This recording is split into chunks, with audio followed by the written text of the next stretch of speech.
Magandang umaga, ngayon po ay araw ng Miyerkules, July 24, 2024 at update po muli sa lagay ng panahon.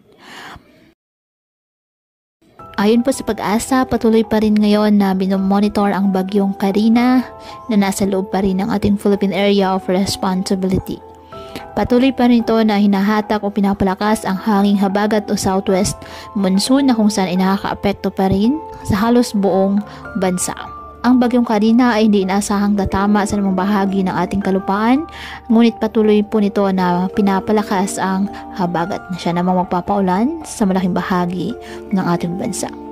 Posible itong mag-landfall sa northern portion ng Taiwan mula ngayong gabi hanggang Huwebes ng umaga at posible ring lumabas ng ating Philippine Area of Responsibility sa araw din po ng Huwebes. Samantala, isang low pressure area ang nasa labas po ng ating Philippine Area of Responsibility na wala naman itong direktang epekto sa lagay ng ating panahon at patuloy nating i-monitor ang magiging development po na nasabing low pressure area.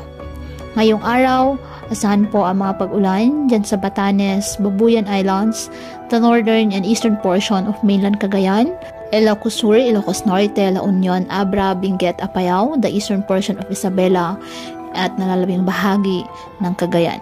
Nadulot pa rin po ng epekto ng bagyong Karina at ang pinalakas nitong habagat ay nakaka-apekto rin po sa nalalabing bahagi ng ating bansa kasabay ng mga localized thunderstorms.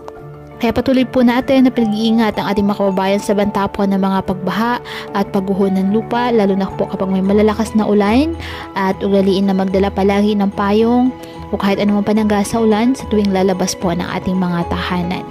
At yan po muna ang update sa lagay ng panahon ngayong araw. Muli patuloy po tayo na mag-ingat at palaging tandaan, God loves you. Stay safe and God bless.